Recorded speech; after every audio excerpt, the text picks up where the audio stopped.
Hi ನಮಸ್ಕಾರ, welcome to ಸಾಶ್ cooks. ನಾನಿವತ್ತು ಮೊಳಕೆ ಹೆಸರು ಕಾಳು ಹಾಗೆಯೇ ಕಡಲೆಕಾಳಿನ ಮಸಾಲ ಗ್ರೇವಿ ತೋರಿಸ್ಕೊಡ್ತಾ ಇದ್ದೀನಿ.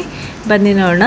ಇದಕ್ಕೆ ಸ್ವಲ್ಪ ಕೊತ್ತಂಬರಿ ಸೊಪ್ಪು ಹಾಗೆಯೇ ಅರ್ಧ ಟೊಮೆಟೊ ಹಾಗೆ ಒಂದು ಈರುಳ್ಳಿ, ಒಂದು ಪಲಾವ್ ಎಲೆ ಹಾಗೆ ಸ್ವಲ್ಪ ಕರಿಬೇವು ಸೊಪ್ಪು, ಒಂದು ಚಕ್ಕೆ, ಒಂದು ಹಸಿಮೆಣಸಿಕಾಯಿ ಹಾಗೆಯೇ 6-7 ಬೆಳ್ಳುಳ್ಳಿ ಹಾಗೆ ಒಂದು 4 ಪೀಸು ಶುಂಠಿಯನ್ನು ತಗೊಂಡಿದ್ದೀನಿ.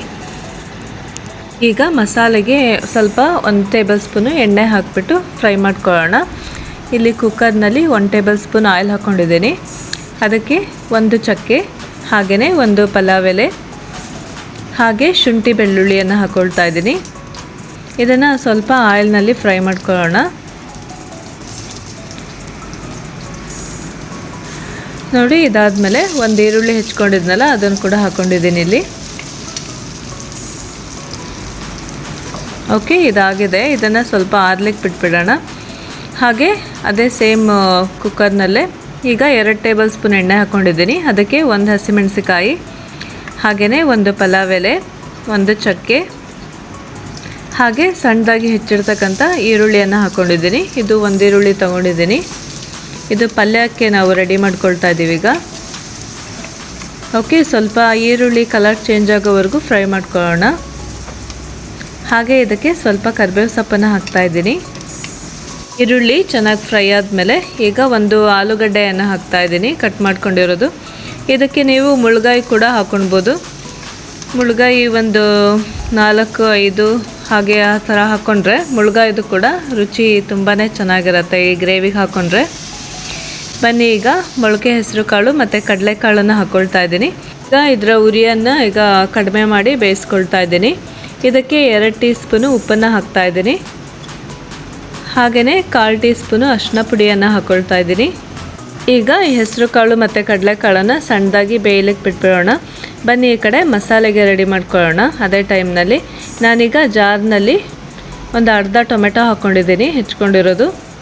ಹಾಗೆಯೇ ಫ್ರೈ ಮಾಡ್ಕೊಂಡಿದ್ವಲ್ಲ ಈರುಳ್ಳಿ, ಶುಂಠಿ ಬೆಳ್ಳುಳ್ಳಿ ಹಾಗೆ ಚಕ್ಕೆ ಅದನ್ನೆಲ್ಲ ಹಾಕ್ಕೊಳ್ತಾ ಇದ್ದೀನಿ. ಹಾಗೆ ಸ್ವಲ್ಪ ಕೊತ್ತಂಬರಿ ಸೊಪ್ಪನ್ನು ಹಾಕ್ಕೊಂಡಿದ್ದೀನಿ. ಇದಕ್ಕೆ 1.5 ಟೇಬಲ್ ಸ್ಪೂನು ಖಾರದ ಪುಡಿಯನ್ನು ಹಾಕ್ಕೊಳ್ತಾ ಇದ್ದೀನಿ. ಹಾಗೆ ಇದಕ್ಕೆ 2 ಟೇಬಲ್ ಸ್ಪೂನು ಧನಿಯಾ ಪುಡಿಯನ್ನು ಹಾಕ್ಕೊಳ್ತಾ ಇದ್ದೀನಿ. ಇದಕ್ಕೆ ಸ್ವಲ್ಪ ಹುಣಸೆ ಹುಳಿಯನ್ನು ಹಾಕ್ಕೊಳ್ತಾ ಇದ್ದೀನಿ. ಈಗ ಹುಣಸೆ ಹುಳಿ ಸ್ವಲ್ಪ ನೋಡಿ ಹಾಕ್ಕೊಳ್ಳಿ, ಜಾಸ್ತಿ ಬೇಡ. ಹಾಗೆ ಒಂದು ಸಲ ರುಬ್ಕೊಂಡಿದ್ದೀನಿ. ರುಬ್ಬಾದ್ಮೇಲೆ ಅರ್ಧ ಕಪ್ಪು ಒಣಕೊಬ್ಬರಿಯನ್ನು ಹಾಕ್ತಾಯಿದ್ದೀನಿ. ನೀವು ಇದಕ್ಕೆ ಹಸಿ ಕಾಯಿ ತುರಿ ಕೂಡ ಆ್ಯಡ್ ಮಾಡ್ಕೋಬೋದು. ಅದಕ್ಕೆ ಸ್ವಲ್ಪ ನೀರು ಹಾಕ್ಕೊಂಡು ನೋಡಿ ಈ ಥರ ಪೇಸ್ಟ್ ರೆಡಿ ಮಾಡ್ಕೊಂಡಿದ್ದೀನಿ. ನೋಡಿ, ಈಗ ಹೆಸರು ಕಾಳು ಮತ್ತು ಕಡಲೆಕಾಳು, ಆಲೂಗಡ್ಡೆ ಎಲ್ಲ ಬೇಯ್ತಾ ಇದೆ. ಅದಕ್ಕೆ ಈ ಖಾರವನ್ನು ಆ್ಯಡ್ ಮಾಡ್ಕೊಳ್ತಾ ಇದ್ದೀನಿ.